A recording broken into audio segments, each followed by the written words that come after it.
Hello વિદ્યાર્થી મિત્રો, open study point channel માં આપનું હાર્દિક સ્વાગત કરીએ છીએ। આજે આપણે શીખીશું ધોરણ 7 વિષય હિન્દી પુનરાવર્તન ભાગ 1 એના પ્રશ્નોના જવાબની સમજ।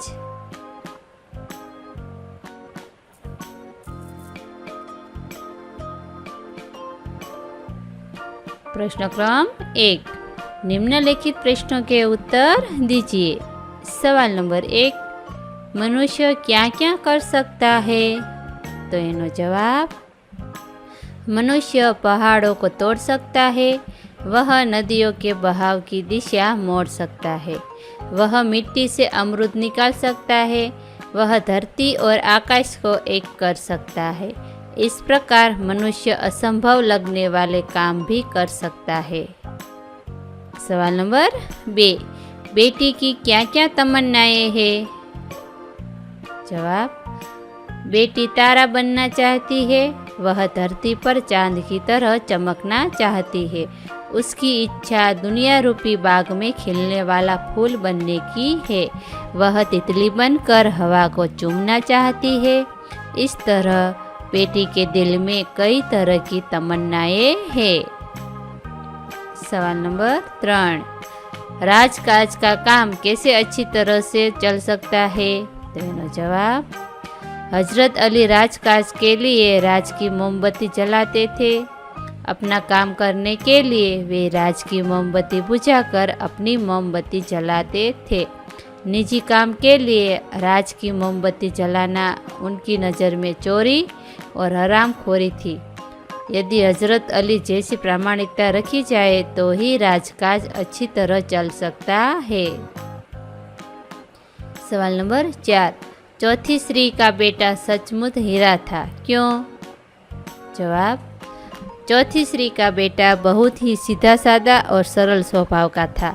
उसने देखा कि माँ सिर पर पानी से भरा घड़ा उठाए आ रही है, तो उसने अनदेखा कर दिया। वह माँ के पास गया और घड़े को उसके सिर से उतारकर अपने सिर पर रख दिया। घड़ा लेकर वह घर की तरफ चल पड़ा।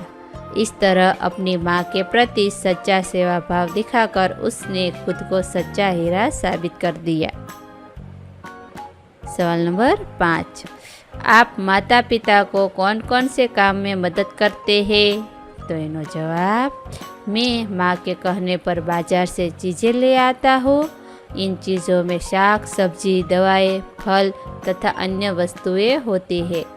मैं घर की साफ सफाई में भी माँ की मदद करता हूँ। पिताजी के लिखे पत्र डाक खाने की पत्र पेटी में डाल आता हूँ। धोबी के यहाँ से उनके कपड़े ले आता हूँ। उनके कहने के अनुसार खाने पीने की चीज़ें लाता हूँ। इस प्रकार घर में मैं अनेक कामों में अपने माता पिता की मदद करता हूँ।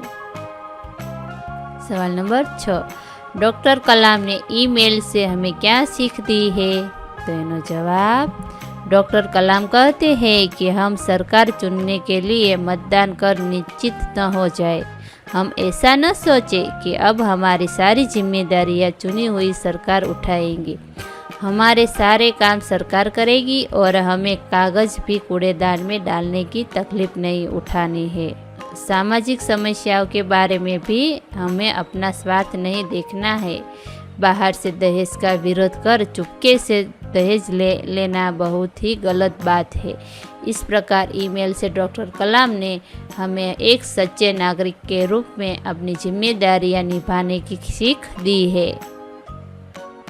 प्रश्न 2, रूपरेखा के आधार पर कहानी लिखिए। અહીંયા જે રૂપરેખા આપી છે એના આધારે આપણે એક વાર્તા લખવાની છે। ચાલો લખીએ। સૌપ્રથમ શીર્ષકનું નામ લખશું।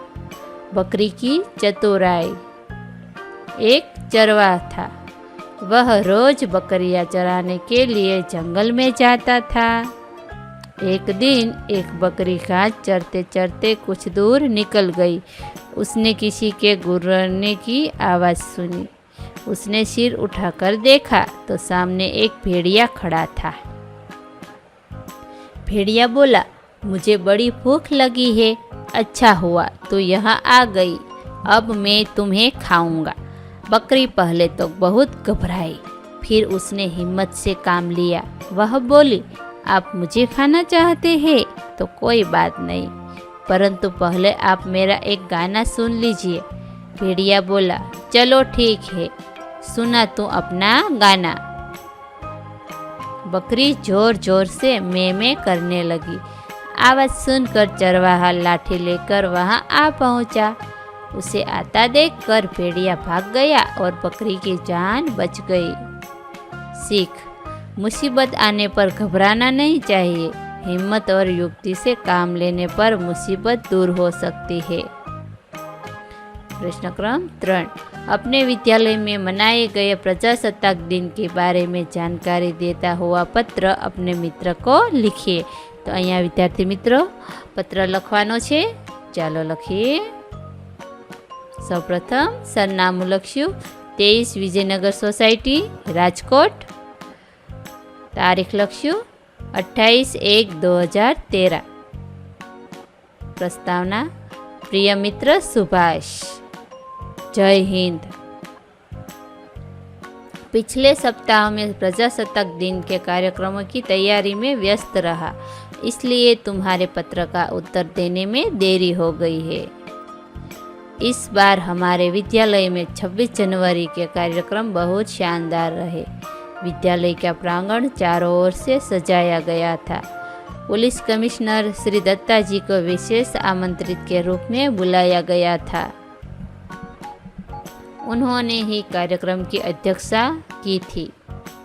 सुबह 7:30 बजे दत्ता जी ने राष्ट्रध्वज फहराया। राष्ट्रगीत के बाद अध्यक्ष महोदय ने अपने संक्षिप्त भाषण में हमें प्रजासत्ताक शब्द का अर्थ और इसका महत्व बताया। उन्होंने कहा कि सच्चे और जागरूक नागरिक ही प्रजासत्ताक को सफल बना सकते हैं। इसके बाद विद्यार्थियों ने कई सुंदर कार्यक्रम पेश किए। हम भारत के लाल कार्यक्रम में विद्यार्थियों ने शहीद देशभक्तों को बहुत अच्छी तरह से पेश किया। इसमें मैं भगत सिंह बना था। राष्ट्रीय गीतों की गीत स्पर्धा में भी मुझे प्रथम पुरस्कार मिला। संगीत का कार्यक्रम भी खूब जमा। अंत में हमारे आचार्य महोदय ने अध्यक्ष के प्रति आभार व्यक्त किया। वंदे मातरम के साथ कार्यक्रम समाप्त हुआ। तुम्हारा मित्र जवाहर। प्रश्न 4, शब्दकोश की सहायता से निम्नलिखित शब्दों के तुरंत पहले और तुरंत बाद में आने वाले शब्द लिखिए। गांभीर्य, गांव, गांवटी। कसाकसाई, कसाकस। सवाल नंबर 3, हासिल हास्य, हास्यास्पद। सवाल नंबर 4, असित अभ्यस्त, अभ्यक्षित। सवाल नंबर 5, समुदय, समुदाय, समुदित। प्रश्न 5, निम्नलिखित शब्दों को संज्ञा, सर्वनाम और विशेषण में वर्गीकृत कीजिए। नर्मदा, क्या, भय, थोड़ा, जिसको, सेना, हम, ज्यादा, सुंदर, अग्नि, सातवा, मनुष्यता, कई, दिनो, यह अने मोटा।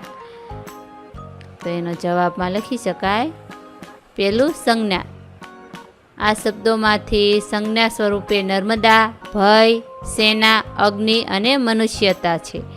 सवाल नंबर 2, सर्वनाम। क्या, जिसको, हम, यह आदि सर्वनाम शब्द है। तीजू, विशेषण। थोड़ा, ज्यादा, सुंदर, सातवा, कई, तीनों, मोटा एक विशेषण शब्दों छे। प्रश्न 6, निम्नलिखित काव्य पंक्तियों का भावार्थ लिखिए। पहलू, धरती साधीर तू है अग्नि सावीर, तू जो चाहे तो काल को भी थाम ले।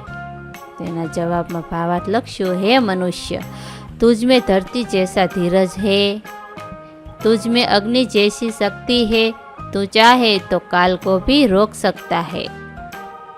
सवाल नंबर 2, निज को तू जान, जरा शक्ति पहचान, तेरी वाणी में युग का आह्वान है रे। तू अपनी शक्ति को पहचान, तेरी वाणी में युग की ललकार है, तेरी आवाज सारे युग की आवाज है। આ વિડીયો નિહાળવા બદલ આપનો ખૂબ ખૂબ આભાર અને ઓપન સ્ટડી પોઈન્ટ ચેનલ તરફથી વિડીયો નિહાળવા બદલ આપનો આભાર। આવા બીજા વિડીયોઝ નિહાળવા માટે અમારી YouTube channel open study point અત્યારે જ સબસ્ક્રાઈબ કરો।